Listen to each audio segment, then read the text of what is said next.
have described the new Gulf state-backed UN Security Council resolution that condemns the Iranian strikes as one-sided.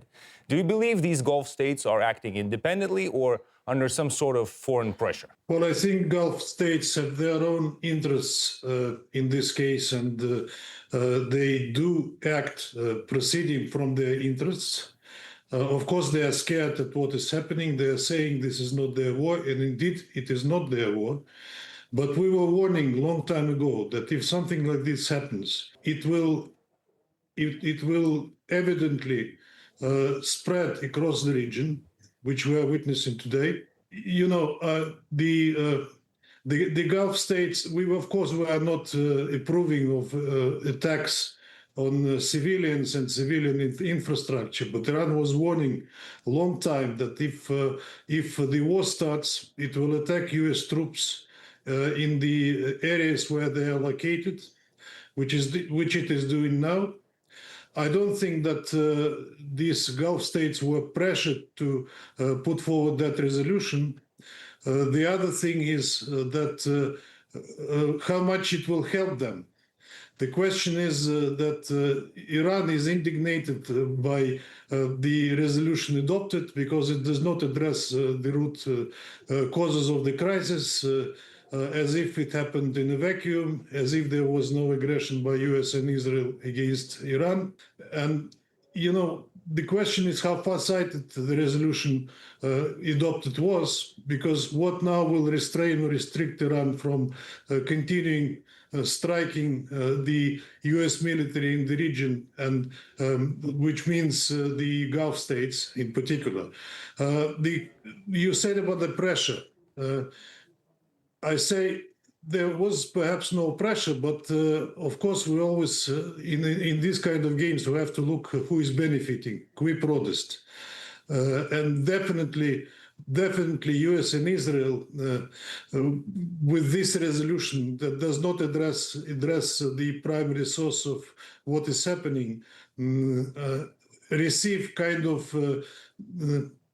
additional justification on what they're doing. And what exactly does this UN Security Council resolution vote demonstrate about the priorities of geopolitical alliances versus international law and the UN Charter for some countries? The Western countries live long time under the guise of the so-called rules-based international order, which of course differs from the international law codified in the UN Charter. Now, ironically, these countries, Western Europe, first and foremost, became not the subjects of this concept that they themselves invented. The rules that they invent and which they want to apply universally, the rules that not the whole international community approved. The most vivid example of that is Greenland, of course, about which they were shocked. And you've described the recent Western rhetoric about international law at the UN Security Council as hollow. What exactly do you mean by that? By that, I mean selective interpretation of international law. Most vivid examples, say, is Kosovo versus Crimea. In Kosovo, there was a decision by the parliament to declare independence. In Crimea, there was a referendum, which, of course, they announced a sham one.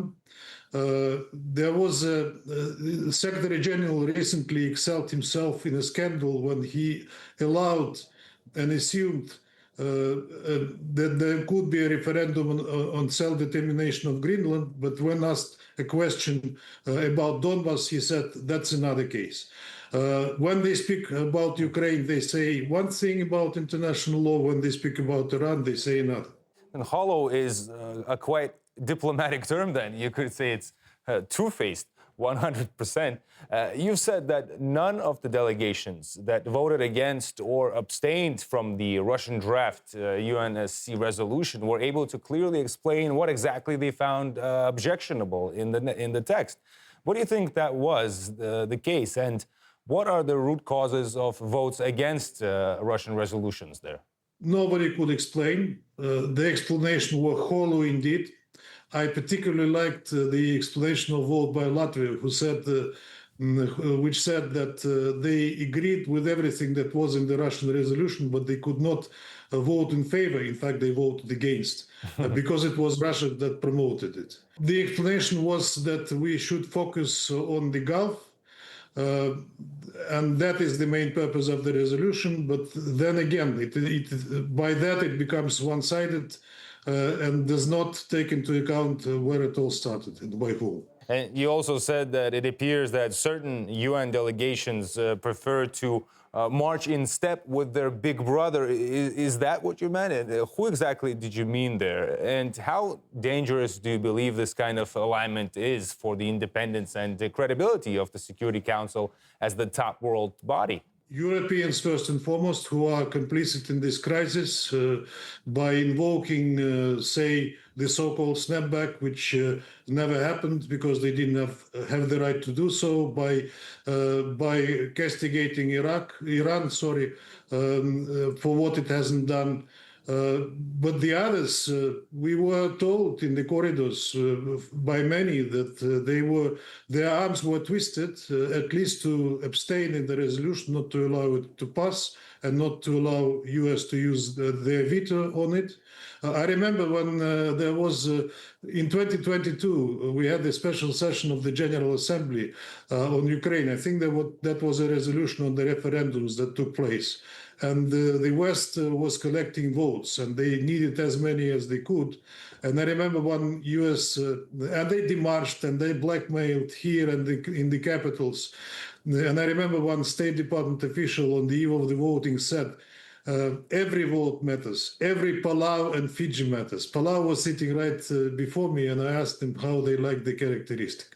And you've said the UN Security Council vote on Iran was a litmus test, a theater of the absurd, and quite simply a disgrace. What exactly does this situation mean for divisions within the Security Council and the prospects of its ability to resolve crises like this latest war? Security Council not an artificial intelligence body that makes the right decisions all the time. It consists of 15 members with their own geopolitical interests, sometimes contradicting. You remember Gaza when we could not come to a ceasefire for a long time, for long 3 years, and sometimes the votes were 14-1. One country was blocking any decision by the Security Council.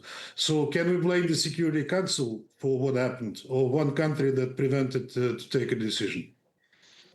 And at the same time, Russia's draft resolution emphasized the security of all states in the Middle East without any exception. To what extent are Iran's security concerns being systematically ignored by the UN Security Council members and the organization itself? By certain Security Council members, I would say. Iran's concerns, security concerns, as well as concerns of all the states, including the neighboring countries, is of utmost importance. They have the right for security. Israel has the right to security. The Gulf states have the right to security. Lebanon has the right to security, but it is not being observed. You know that U.S. recently confessed that they planned that operation while they were negotiating with Iran, and Iran was doing that in good faith. Israel recently confessed that they were planning together with the U.S. To start this operation 2 or 3 months before it started, which means that these negotiations were just a smokescreen. And you've also warned that those who opposed Russia's draft resolution could bear responsibility for future escalation. What sort of escalation do you mean, and which governments could become responsible for it? Look, we don't know what will happen. The Blitzkrieg failed. The Iranian regime, as they call it, didn't collapse. The people didn't revolt against it. Looks like there is no exit strategy for the U.S. in this game. I'm not a fortune teller, but the situation is really dire, and we are calling for the political and diplomatic solution. And those who are opposing it, and by de facto they did it when they voted, they didn't vote in favor of our resolution, means that they bear responsibility. As simple as that.